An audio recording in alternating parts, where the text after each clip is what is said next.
نحمده ونصلي ونسلم على سيدنا ومولانا محمد رسوله النبي الأمين المكين الحنين الكريم الرؤوف الرحيم وعلى آله الطيبين الطاهرين المنتجبين وأصحابه الكرام المتقين المخلصين. أما بعد فأعوذ بالله من الشيطان الرجيم. بسم الله الرحمن الرحيم. إن الذين يؤذون الله ورسوله لعنهم الله في الدنيا والآخرة وأعد لهم عذابا عظيما وأعد لهم عذابا مهينا. صدق الله مولانا العلي العظيم وصدق رسوله النبي الكريم الأمين. مولاي صل وسلم دائما أبدا على حبيبك خير الخلق كلهم. یا رب بالمصطفى بلغ مقاصدنا واغفر لنا ما مضى يا واسع الكرم.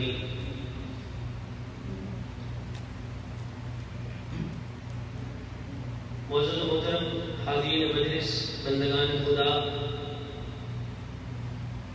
غلامان مصطفیٰ علیہ السلام، محبان اہل بیت اور غلامان سیدنا امام حسین علیہ السلام، السلام علیکم ورحمۃ اللہ وبرکاتہ. الحمدللہ تبارک و تعالی اللہ رب العزت کی توفیق اور عنایت سے منہاج القرآن اسلامک سینٹر PG اس خوبصورت مرکز پر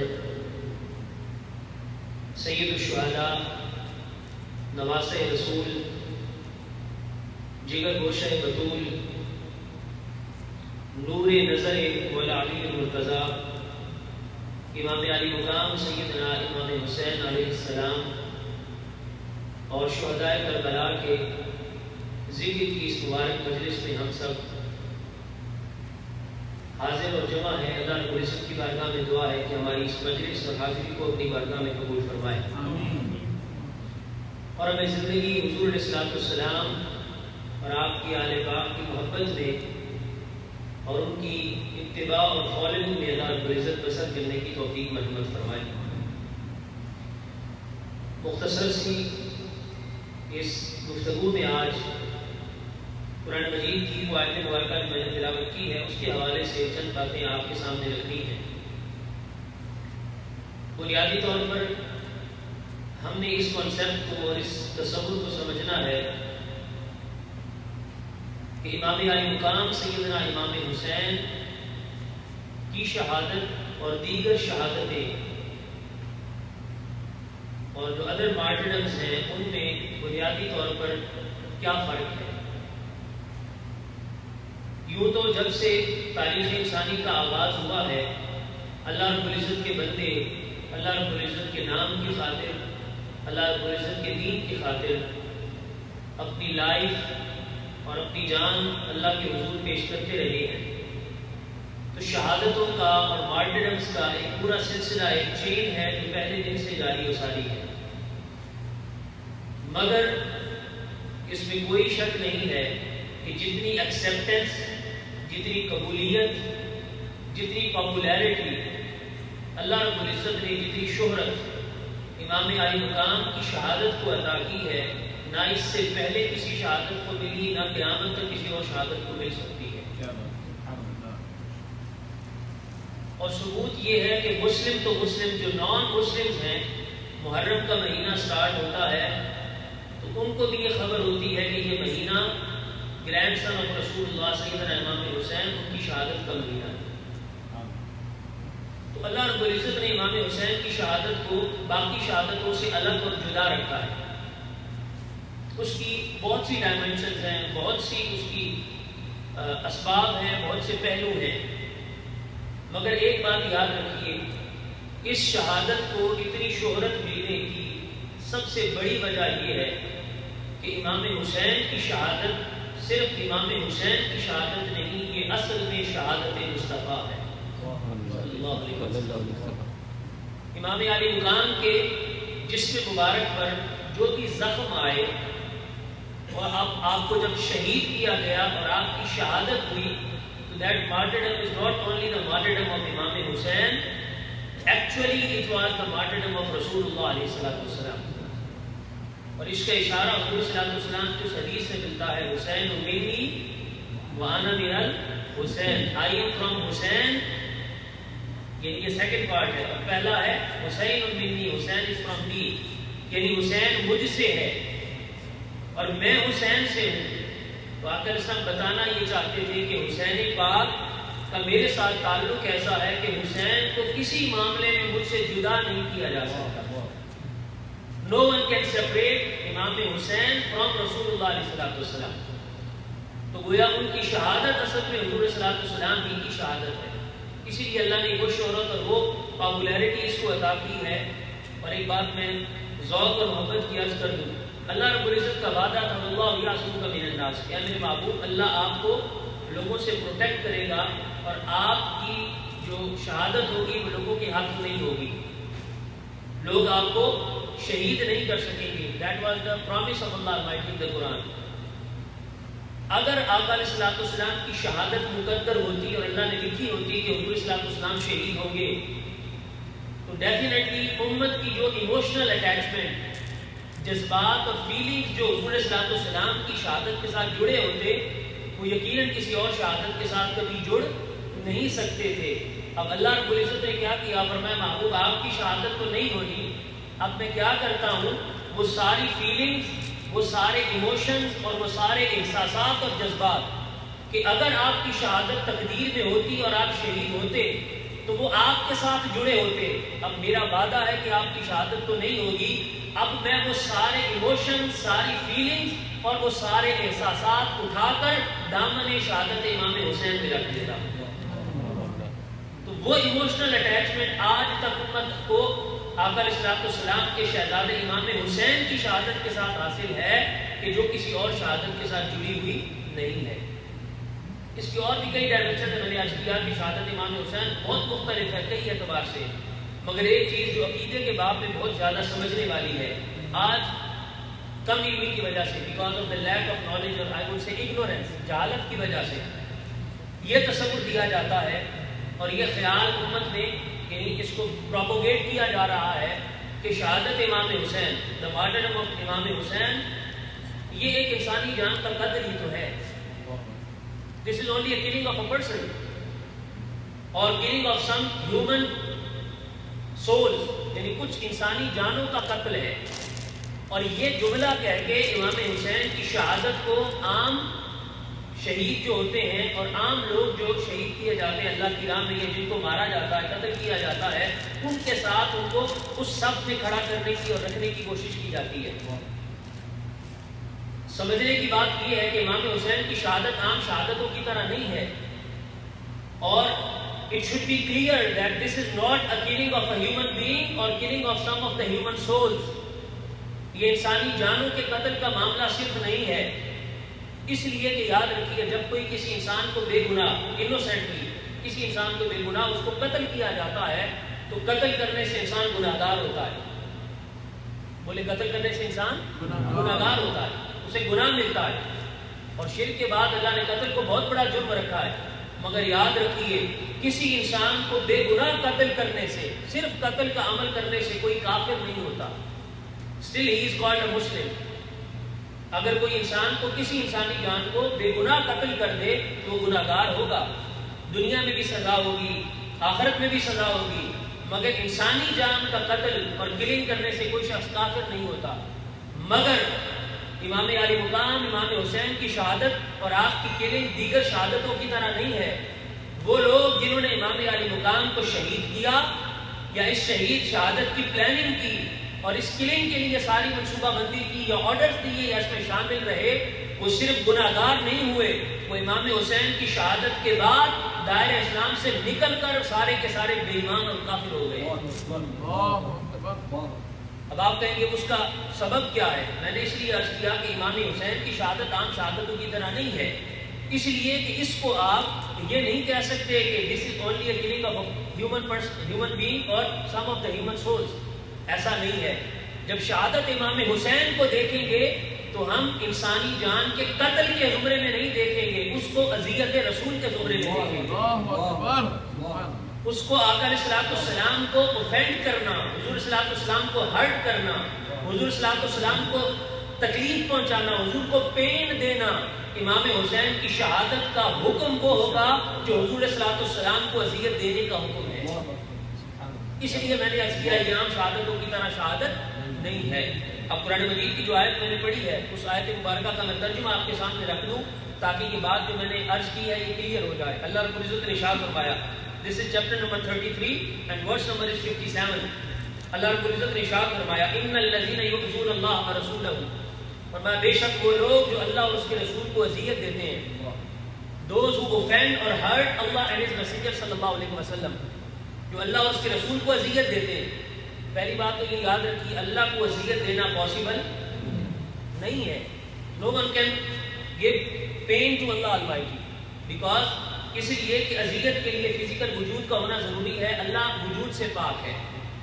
اور دوسرا انسان کسی کو اذیت دیتا ہے، تکلیف پہنچاتا ہے، جس کو آپ کہتے ہیں ایموشنل پین، انسان کسی کے جذبات کو مجروح کرتا ہے، کسی کے جذبات اور فیلنگز کو تکلیف پہنچاتا ہے، تو وہ ہوتی ہے ایموشنل پین، جو ایموشن کے ساتھ جڑی ہوتی ہے، فیلنگز کے ساتھ۔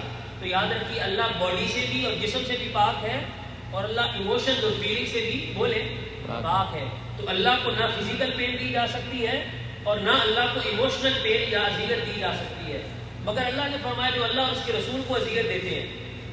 تو اللہ رب العزت یہاں بتانا یہ چاہتا ہے کہ لوگوں یہ مت سمجھنا کہ مجھے اذیت نہیں دی جا سکتی، ہاں میں وجود سے بھی پاک ہوں، میں ایموشنز اور فیلنگ سے بھی پاک ہوں، مگر میں نے اپنا محبوب تاجدار کائنات محمد مصطفیٰ علیہ السلام کو جو تمہارے درمیان بھیجا ہے، تو میرے محبوب کی فزیکل باڈی بھی ہے اور میرے محبوب کی ایموشنز اور فیلنگز بھی ہیں۔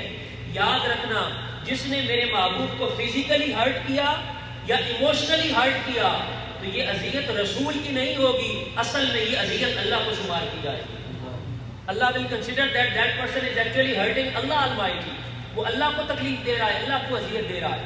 تو فرمایا کہ اللہ اس کے رسول کو اذیت دے، اب آگے اس کی سزا بیان کی، فرمایا لعنہم اللہ فی الدنیا والآخرہ، جو اللہ اور اس کے رسول کو اذیت دے، فرمایا اس میں دنیا میں بھی لعنت ہے اللہ کی اور آخرت میں بھی اللہ کی طرف سے لعنت ہوگی۔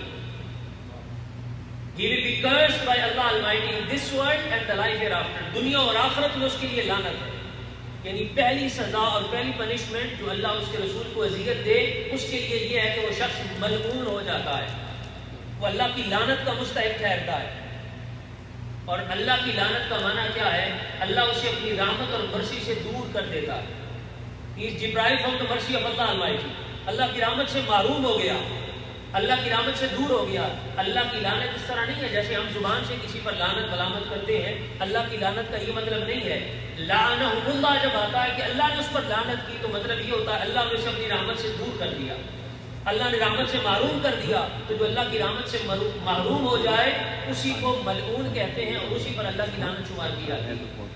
اور اگلا دوسرا اللہ رب العزت نے کیا پنشمنٹ رکھی؟ فرمایا وَأَعَدَّ لَهُمْ عَذَابًا مُهِينًا، فرمایا صرف یہ نہیں کہ لعنت ہوگی، فرمایا پھر دنیا میں بھی اور آخرت میں بھی اللہ نے ان کے لیے ذلت امیز اور ذلت انگیز عذاب جو تیار کر رکھا ہے۔ ایسا عذاب وہ انہیں ذلیل کر کے رکھ دے گا، عذاب مہینہ، ذلت والا عذاب اللہ نے تیار کر رکھا ہے۔ اب یہاں میں ایک بات آپ کی توجہ کے لیے چاہتا ہوں، قرآن مجید میں عذاب 3 طرح کا ذکر ہوتا ہے۔ In the whole Quran there are 3 types of punishment and عذاب، 3 طرح کا عذاب ہے جو قرآن مجید میں اللہ نے بیان کیا۔ کہیں فرمایا عذابا عظیما، بڑا عذاب، کہیں فرمایا عذابا علیما، حمزہ کے ساتھ علیما، الف حمزہ، دردناک عذاب، پینفل پنشمنٹ، اور تیسرا فرمایا عذابا مہینہ، دردناک تو ہے ہی مگر ذلت امیز، جس میں ڈسگریس ہے، جس میں ذلت اور پستی ہے اور ذلیل کر دینے والا عذاب۔ ابھی جو 3 ٹائپس قرآن مجید میں اللہ نے بیان کی ہیں، عذاباً عظیمہ ہر گناہ کے لیے آتا ہے۔ جب کوئی بڑا گناہ کیا جائے، اینی میجر سن، جب بھی کوئی بڑا گناہ ہو اس کے لیے کہتے ہیں عذاباً عظیمہ، چونکہ گناہ بڑا تھا تو عذاب بھی بولے بڑا ہوگا۔ دوسرا آتا ہے عذاباً علیمہ۔ اب عذاباً علیمہ موسٹلی موسٹ کامنلی یہ کفار کے لیے آتا ہے، کافروں کے لیے آتا ہے، دردناک عذاب، پینفل پنشمنٹ۔ اللہ قرآن مجید میں ملیکہ یعنی عذاب علیمہ جب کہتا ہے تو موسٹلی اس سے مراد ڈس بلیورز اور کافر ہوتے ہیں، مگر کچھ ایمان والوں کے لیے بھی کہ ہوتے تو مسلمان ہیں مگر گناہ ایسا کرتے ہیں کہ ان کے لیے اللہ عذاب علیمہ کا ذکر کرتا ہے۔ مگر یاد رکھیے یہ کیٹیگوریکل بات عرض کر رہا ہوں، رائٹ فرام الحمد ٹو الناس، پورے قرآن میں اللہ نے جب بھی عذاب مہینہ کہا تو مسلمانوں کے لیے کبھی نہیں کہا، ہمیشہ کافروں کے لیے کہا ہے۔ سورہ نساء کی ایک صرف ایویڈنس دیتا ہوں، وَلِلْكَافِرِينَ عَذَابًا مُهِينًا، اور میں کافروں کے لیے عذاب مہین، ذلت امیز عذاب اللہ نے تیار کر رکھا ہے۔ اب سمجھنے کی بات یہ ہے کہ پورے قرآن میں اللہ نے کیٹیگوریکل ہمیں ایک ڈیسیجن دے دیا کیا، اور میں جب بھی عذاب مہینہ آئے گا تو وہ مسلمانوں کے لیے بولے نہیں آئے گا، وہ آئے گا کافروں کے لیے۔ اور یہاں اللہ نے کیا فرمایا، جو اللہ اور اس کے رسول کو اذیت دے اس پر دنیا اور آخرت میں لعنت بھی ہے، عذابًا عظیمہ نہیں کہا، عذابًا علیمہ نہیں کہا، عذاب مہینہ کہہ کے کیٹیگوریکل اللہ نے ڈکلیئر کر دیا کہ جو اللہ اور اس کے رسول کو اذیت دے، پھر اذیت دینے کے بعد وہ مسلمان نہیں رہتا، وہ بے ایمان ہو کر کافر ہو جاتا ہے۔ یعنی حضور صلی اللہ علیہ وسلم کو اذیت اور تکلیف پہنچانا یہ ایسا عمل ہے جس سے انسان صرف گناہگار نہیں ہوتا بلکہ کافر ہو جاتا ہے۔ یہ اسی طرح ہے جیسے قرآن مجید میں اللہ رب العزت نے سورہ حجرات میں فرمایا، لا ترفعوا اصواتکم فوق صوت النبی، اے ایمان والو نبی کی آواز سے اپنی آوازوں کو بلند نہ کرو، اس لیے کہ یہ صرف بے ادبی نہیں ہے، یہ صرف ڈس ریسپیکٹ نہیں ہے۔ فرمایا ان تحبط اعمالکم، اگر آواز میرے نبی کی آواز سے بلند ہو گئی تو سارے اعمال ضائع ہو جائیں گے، وانتم لا تشعرون، اور تمہیں اس کا شعور بھی نہیں ہوگا۔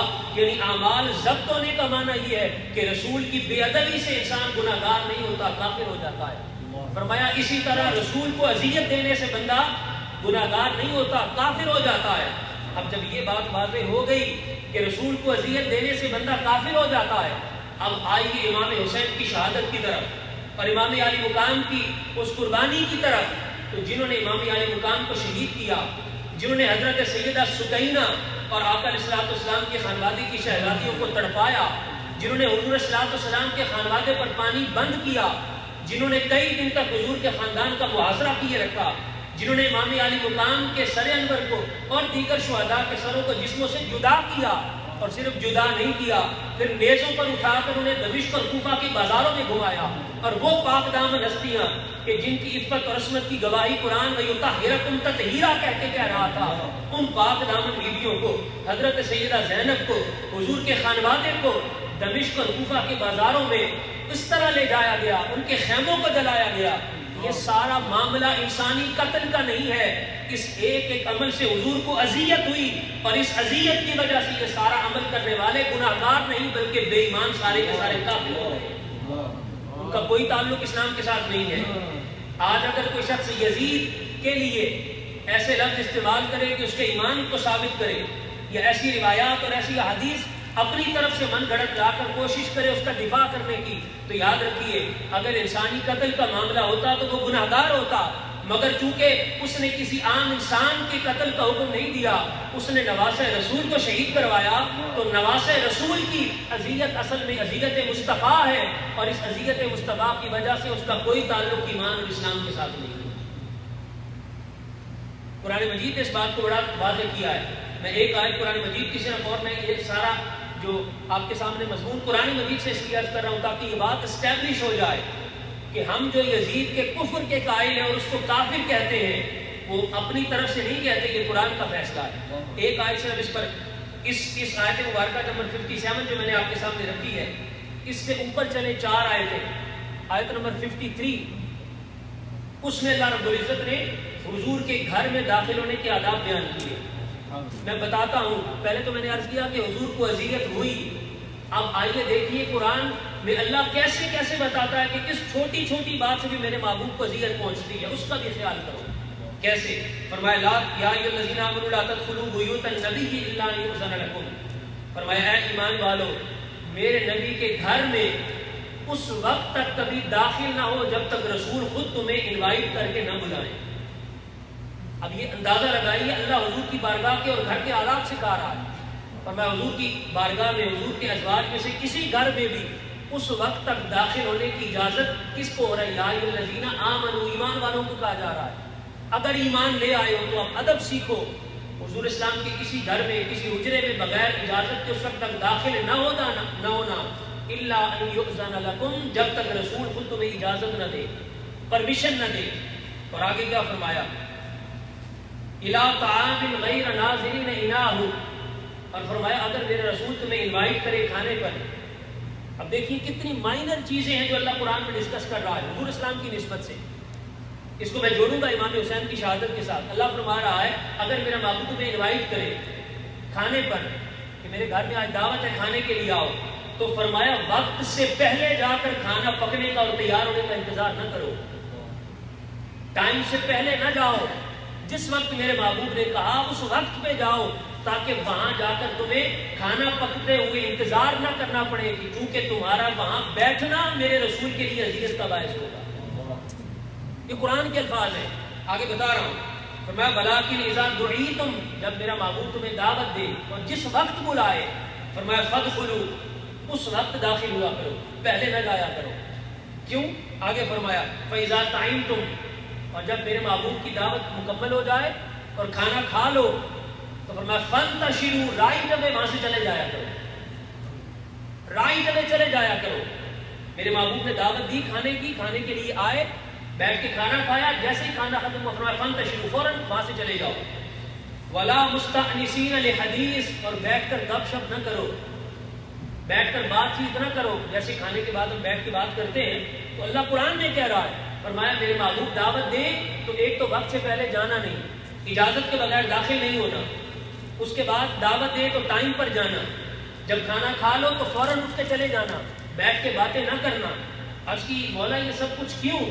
اب قرآن کے لفظ نے فرمایا ان ذالکم کان یؤذی النبی، یہ جو ساری باتیں پیچھے بتائی ہیں ان سب معاملات سے میرے محبوب کو ایموشنلی تھوڑی سی تکلیف ہوگی، اور میں رب ایسا ہوں کہ مجھے اپنے محبوب کی اتنی تکلیف بھی گوارا نہیں ہے. اگر بغیر اجازت کے جاؤ گے تو اذیت ہوگی، مجھے گوارا نہیں. اگر محبوب بلائیں اور وقت سے پہلے چلے جاؤ تو اس سے بھی محبوب کو تکلیف ہوگی، تھوڑا سا دل پر بوجھ آئے گا، مجھے اس سے یہ بھی گوارا نہیں. اگر محبوب کھانے کے لیے بلائیں، کھانا کھا کے فوراً نکل جاؤ، بیٹھے نہ رہو، اس سے میرے محبوب کو تھوڑی سی تکلیف ہوگی، مجھے یہ بھی گوارا نہیں. تو اللہ رب العزت گویا بتانا یہ چاہتا ہے کہ کوئی وقت سے پہلے محبوب کے گھر چلا جائے تو مجھے تو یہ بھی گوارا نہیں، تو کوئی بدبخت حضور کی اہل بیت کے خیمے جلا دے تو اللہ کو یہ اذیت کیسے گوارا ہوگی؟ اللہ کو تو یہ بھی گوارا نہیں کہ محبوب دعوت کے لیے بلائیں تو اس کے بعد کوئی بیٹھا رہے. فرمایا جیسے ہی ختم ہو فوراً اٹھ کے چلے جایا کرو. تو جو بدبخت خانوادہ رسول کی شہید کرے اور ان کو محاصرہ کر کے ان کے خیموں کا محاصرہ کر کے پانی اور کھانا ان پر بند کر دے تو کیا یہ اذیت اللہ کو گوارا ہوگی؟ وہ تو یہ گوارا نہیں کرتا کہ آقا علیہ السلام کے خانوادے کے اندر کوئی کھانا کھانے کے بعد زیادہ دیر بیٹھا رہے. تو جن بدبختوں نے اہل بیت کا محاصرہ کئی دن کیے رکھا وہ اللہ کے رسول کی اذیت کا باعث کیوں نہیں بنے ہوں گے؟ اور پھر اگلی بات سمجھنے والی ہے. فرمایا فَيَسْتَحْيِي مِنكُمْ، میرے محبوب کو تکلیف ہوگی مگر وہ حیا کی وجہ سے تمہیں نہیں کہیں گے اٹھ کے چلے جاؤ، وہ خیال کریں گے، لحاظ کریں گے. فرمایا واللہ لا یستحیی من الحق، میرے محبوب تو حیا کریں گے، وہ تمہیں نہیں کہیں گے میں رب ہو کر کہتا ہوں میرے محبوب کو تکلیف نہ دینا، مجھے اتنی تکلیف بھی محبوب کی گوارا نہیں، فوراً اٹھ کر چلے جانا. اور آگے بات جو سمجھنے والی ہے جس پر میں اپنی بات کو کنکلوڈ کرنے لگا ہوں. فرمایا وَإِذَا سَأَلْتُمُوهُنَّ مَتَاعًا فَاسْأَلُوهُنَّ مِن وَرَاءِ حِجَابٍ، بڑی خاص بات ہے. فرمایا اگر کسی معاملے میں تمہیں حضور کی ازواج سے، امہات المومنین تمہاری مائیں ہیں، اگر ان سے تم نے کوئی چیز لینی ہو، کچھ مانگنا ہو تو فرمایا ہمیشہ ان سے بات کرنا تو پردے کے پیچھے سے کرنا، بیہائنڈ دا کرٹن. ایسا نہ ہو کہ بغیر پردے کے براہ راست ان سے کوئی چیز مانگ لینا. کسی چیز کا سوال بھی کرنا ہو تو پردے کے پیچھے ان سے سوال کرنا. کیوں؟ فرمایا اس لیے کہ یہ اگر بغیر پردے کے ان سے بات بھی کرو گے تو یہ تمہارا بات کرنا بھی رسول کو تکلیف پہنچائے گا اور اللہ کو محبوب کی یہ تکلیف گوارا نہیں.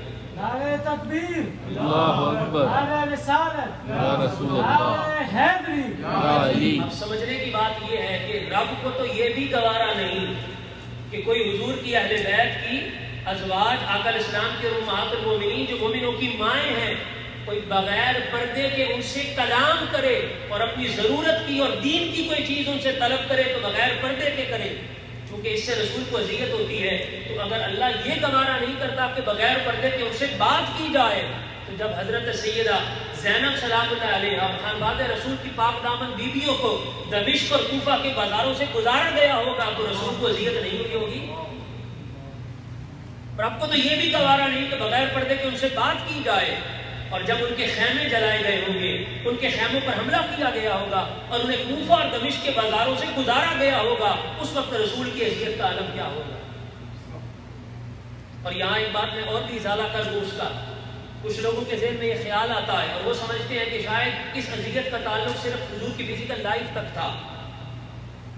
کوئی کہہ سکتا ہے کہ یہ سارا جو اللہ نے سکھایا یہ آداب فزیکل لائف کے ہیں، جب ظاہر آقا علیہ السلام کا وصال ہو گیا تو اب یہ اذیت نہیں ہو سکتی۔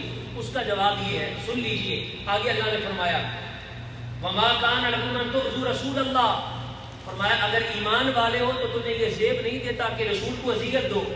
یہ سارا کچھ پیچھے جو بیان کیا، اور آگے فرمایا وَلَا أَن تَنكِحُوا أَزْوَاجَهُ مِن بَعْدِهِ أَبَدًا، یہ قرآن کے الفاظ ہے۔ فرمایا اور یہ مت سمجھنا کہ اس اذیت کا تعلق صرف ظاہری زندگی کے ساتھ ہے، فرمایا جب میرے محبوب کا وصال ہو جائے اور ظاہر دنیا سے رخصت ہو جائیں اور ظاہراً تم میں موجود نہ ہو تو کبھی بھی حضور کی ازواج امہات المومنین جو مومنوں کی مائیں ہیں، فرمایا کبھی ان سے نکاح کا ارادہ نہ کرنا۔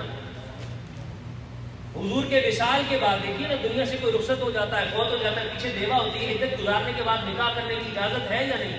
بولے ہے۔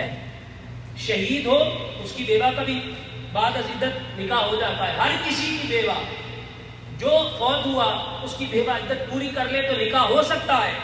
فرمایا یہی تو فرق ہے تمہارے اور میرے رسول کے درمیان۔ فرمایا تمہارا دنیا سے جانے کے بعد اگر بیوہ ہو تو عدت پوری ہونے کے بعد نکاح ہو سکتا ہے۔ فرمایا محبوب کی شان یہ ہے ان تنکحوا ازواجہ من بعدہ ابدا، قیامت تک کبھی گمان نہ کرنا کہ ان کی ازواج سے دوبارہ نکاح ہو سکتا ہے۔ اب سوال پیدا ہوگا کیوں؟ ایک جواب تو قرآن نے دے دیا، فرمایا اس سے رسول کو اذیت ہوگی، فرمایا اس سے رسول کو اذیت ہوگی، اور دوسرا جواب محبت کا یہ ہے کہ اس لیے کہ نکاح اس کے ساتھ کیا جاتا ہے جس کا شوہر مر گیا ہو۔ فرمایا یہ رسول تو خود بھی حیات ہے، اور ایسا حیات ہے کہ جس لکڑی کو ہاتھ لگا دے یہ تو اسے بھی زندہ کر دے۔ نعرہ تکبیر، اللہ اکبر، یا رسول اللہ، یا علی۔ یہ تو صرف خود حیات نہیں ہے، تو جس ستون کے ساتھ ٹیک لگا لے وہ خشک تنا بھی کھجور کا حضور کے فراق میں رو کر بتاتا ہے کہ میں مصطفیٰ کے قدموں سے اور مصطفیٰ کے جسم سے لگ کے میں بھی حیات پا گیا ہوں۔ یہ تو بے جانوں کو جان دینے والا ہے۔ تو جب یہ ساری بات کر لی، اب قرآن مجید نے کیا کہا کہ قیامت تک کبھی حضور کے وصال کے بعد ازواج مطہرات سے نکاح کا ارادہ نہ کرنا۔ کیوں؟ فرمایا اس لیے کہ رسول کو اذیت ہوگی، اور قرآن کے لفظ من بعدہ، دنیا سے جانے کے بعد، دنیا سے ظاہر رخصت ہونے کے بعد ارادہ نہ کرنا، اس سے رسول کو اذیت ہوگی۔ تو پتہ چلا کہ اس اذیت کا تعلق صرف فزیکل لائف کے ساتھ نہیں ہے۔ جب رسول پاک دنیا سے چلے بھی گئے تو جس کا تعلق رسول کے ساتھ ہے اسے اذیت پہنچتی ہے، تو اس کی اذیت حضور کو بھی پہنچتی ہے۔ اسی لیے اللہ رب العزت نے منع کر دیا۔ اب امام علی مقام امام حسین کی شہادت پر بات ختم کر رہا ہوں۔ یہ تو تھی ثابت کرنے کے لیے کہ حضور صلی اللہ علیہ وسلم کو اذیت پہنچے تو اللہ لعنت بھی کرتا ہے، دین سے خارج بھی کر دیتا ہے، اور یہاں تک بھی کہہ دیا کہ یہ اذیت صرف فزیکل لائف تک نہیں، دنیا سے جانے کے بعد بھی ہوگی۔ اب آ جائے امام علی مقام امام حسین کی طرف۔ حضور صلی اللہ علیہ وسلم امام حسین کو اپنی گود میں لے کر بیٹھے ہیں، صحابہ کرام سامنے مجلس لگی ہے۔ آقا صاحب نے فرمایا من احب حسین فقد احبنی، جس نے حسین سے محبت کی اس نے مجھ سے محبت کی۔ ومن ابغضہم فابغضہما فقد ابغضنی، جس نے ان دونوں حسن حسین سے بغض رکھا مجھ سے بغض رکھا۔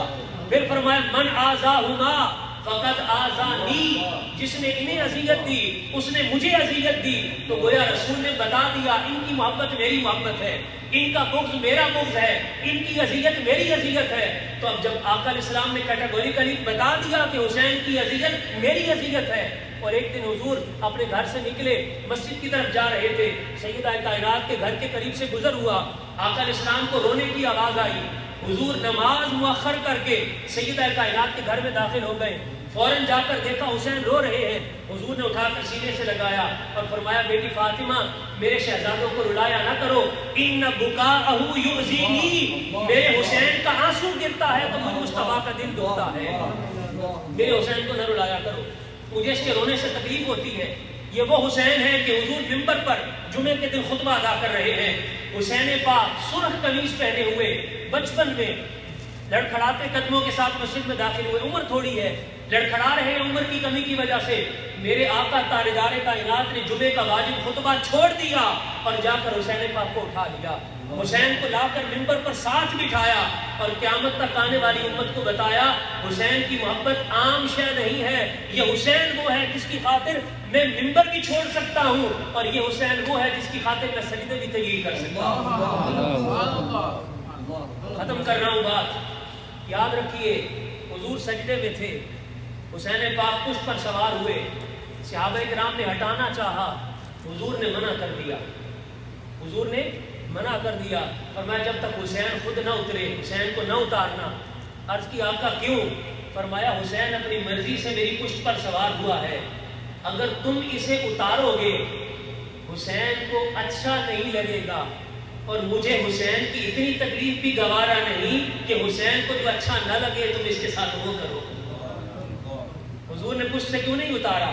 کہ جب اتاریں گے بچہ ہوتا ہے نا، اس کے بچے کی اپنی محبت ہوتی ہے، اسے روکے تو وہ روتا ہے، اب آگے سے بتاتا ہے کہ مجھے یہ اچھا نہیں لگا. حضور نے فرمایا اتارو گے حسین کو اچھا نہیں لگے گا، مجھے تو حسین کی اتنی فکر ہے کہ پشت سے اتارنا اگر اچھا نہ لگے تو مجھے تو وہ بھی گوارا نہیں. جن بدبختوں نے امام علی مقام کو شہید کیا اور ان کا سر انور نیزوں پر لے جا کر دمشق اور کوفہ کے بازاروں سے گزارا، اور وہ ابن زیاد بدبخت جس نے امام حسین کے رخسار مبارک پر اور آپ کے لبوں پر چھڑی ماری، اور آقا علیہ السلام کے صحابی کھڑے ہوئے، فرمایا بدبخت اپنی چھڑی پیچھے کر لے، ان لبوں کو چھڑی نہ لگا، میں نے ان لبوں کو دیکھا ہے کہ حضور ان کا بوسہ لیا کرتے تھے.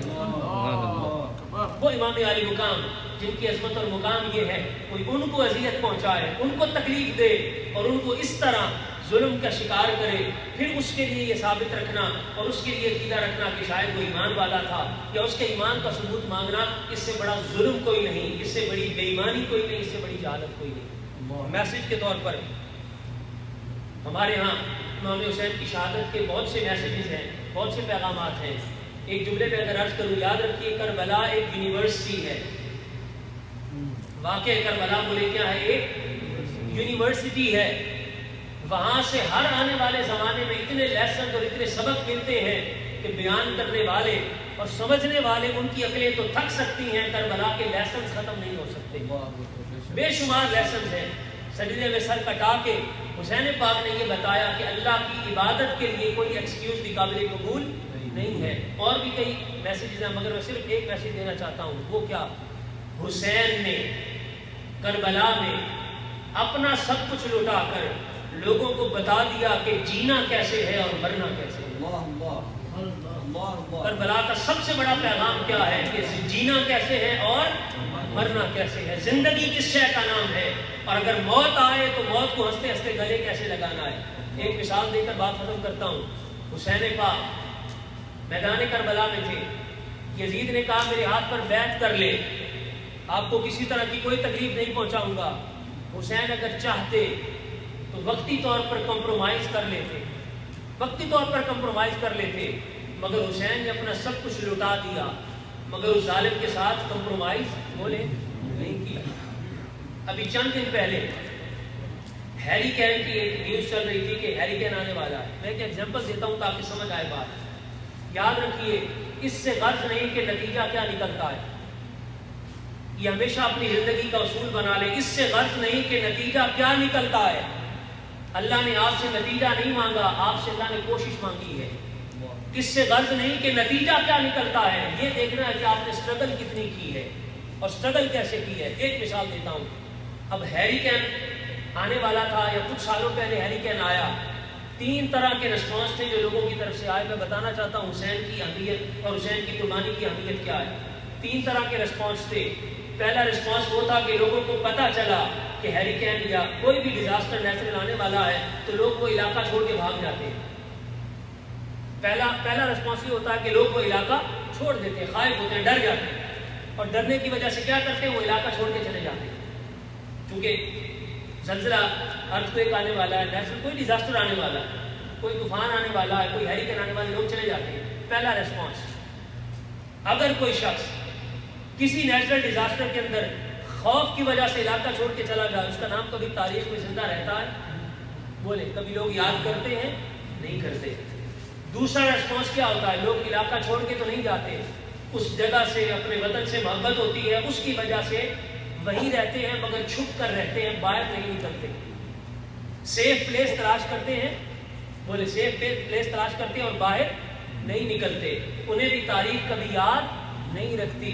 تاریخ ہمیشہ انہیں یاد رکھتی ہے کہ اندھیری رات ہو یا کوئی طوفان اور آندھی آ رہی ہو، جو علاقہ چھوڑ کے چلے گئے وہ بھی مٹ گئے، جو گھروں میں چھپ کر بیٹھ گئے وہ بھی مٹ گئے۔ یاد ہمیشہ انہیں رکھا جاتا ہے جو باہر نکل کر اپنی جان تو دے دیتے ہیں مگر کئی جانیں بچا جاتے ہیں، جو اندھیری رات کے اندر گھروں میں چھپ کر نہیں بیٹھتے، جو باہر نکلتے ہیں اور اپنے چراغ جلا کر اوروں کے لیے روشنی کر جاتے ہیں۔ لوگوں، جب یزید کی بربریت اور ظلم تاریکی اپنے عروج پر تھی تو 2 طرح کے لوگ تو تھے، کچھ وہاں سے بربریت کے ڈر کی وجہ سے وہاں علاقہ چھوڑ کر چلے گئے، کچھ وہ تھے جو ڈر کر بیٹھ گئے۔ یہ کام صرف حسین کا تھا۔ کہا، میرے نانا، آپ کے دین پر یہ سیاہ کالی رات ظلم کی چھا چکی ہے، اگر میں بھی گھر میں بیٹھا رہا تو تاریکی ختم کیسے ہوگی؟ تاریکی ختم کرنے کے لیے چراغ جلانے پڑتے ہیں، اس کے لیے فیول درکار ہوتا ہے۔ فرمایا، نانا، میں اور پورا خانوادہ اپنا خون دے کر وہ چراغ جلائیں گے کہ قیامت تک دوبارہ آپ کے دین پر اندھیرا نہیں آ سکے گا، آپ کا دین ایسا روشن ہوگا۔ نعرہ رسالت، نعرہ حیدری، یا علی، نعرہ غوثیہ، یا غوث، آپ کے دین، نعرہ کربلا جاری رہے گا۔ فرمایا کہ نانا، اس اندھیری رات کو اگر باقی چھپ کر بیٹھ گئے تو کوئی بات نہیں، ہم اپنا خون دے کر ایسے چراغ جلا جائیں گے کہ قیامت تک آپ کا دین ہمیشہ منور روشن رہے گا اور قیامت تک روشنی بانٹتا رہے گا۔ اسی لیے کسی نے کہا تھا کہ قتل حسین اصل میں مرگ یزید ہے، اسلام زندہ ہوتا ہے ہر کربلا کے بعد۔ تو پیغام اتنا ہے کہ یہ نہیں دیکھنا کہ نتیجہ رزلٹ کیا نکلتا ہے، یہ دیکھنا ہے کہ اندھیری رات میں آپ نے کوشش کتنی کی، ایفرٹ کتنی کی، جیے تو کس شان سے جیے، اور موت کا وقت آیا تو موت کو کس طرح ہنستے ہنستے گلے لگایا۔ اللہ کی بارگاہ میں دعا ہے کہ ہمیں امام علی مقام اور حضور کے خانوادے کی محبت میں جینا اور اسی میں مرنا نصیب فرمائے۔ السلام علیکم ورحمۃ اللہ وبرکاتہ۔ وما علینا الا البلاغ المبین۔ ابھی انشاءاللہ اذان ہوگی، اس کے بعد نماز ادا کریں گے، نماز کے بعد انشاءاللہ اختتام پر دعا اور سلام اور دعا آخر میں ہوگا، اور اس کے بعد آپ کے لیے انشاءاللہ کوئی موجود ہوگا۔